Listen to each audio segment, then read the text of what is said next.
Thank you. Senator Munson. Thank you, Speaker. Honourable Senators, my statement today celebrates a century of health. If you can believe it, 2021 marks the 100th anniversary of the discovery of insulin in Canada. The well-being of children continues to be a driving force in my role as a senator, so I'd like to dedicate this statement to the 33,000 brave school-age children in Canada that rely on this self-sustaining liquid every day. Insulin makes life possible for all these young people, so I think you'll agree that's a real reason to celebrate. In fact, 75% of persons diagnosed with insulin-dependent type 1 diabetes are under the age of 18.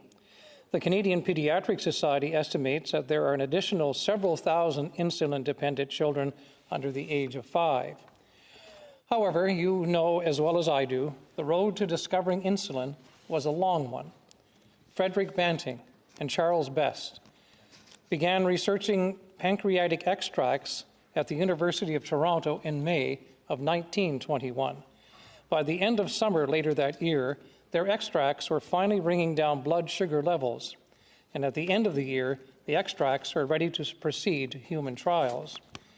The first person to receive a dose of the finalized insulin extract was also a child, Leonard Thompson, a 14-year-old Toronto boy.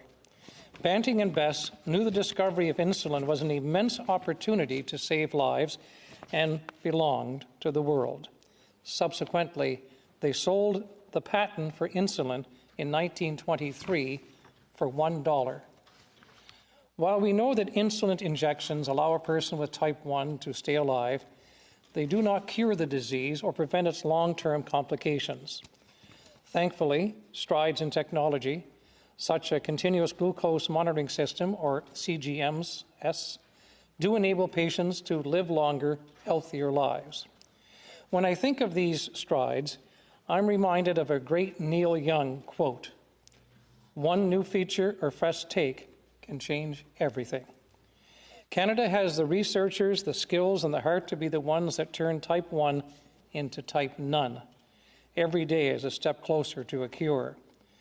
There is research coming out of the University of Alberta from a team led by Dr. James Shapiro for an injection of insulin-producing cells derived from the patient's very own already existing cells.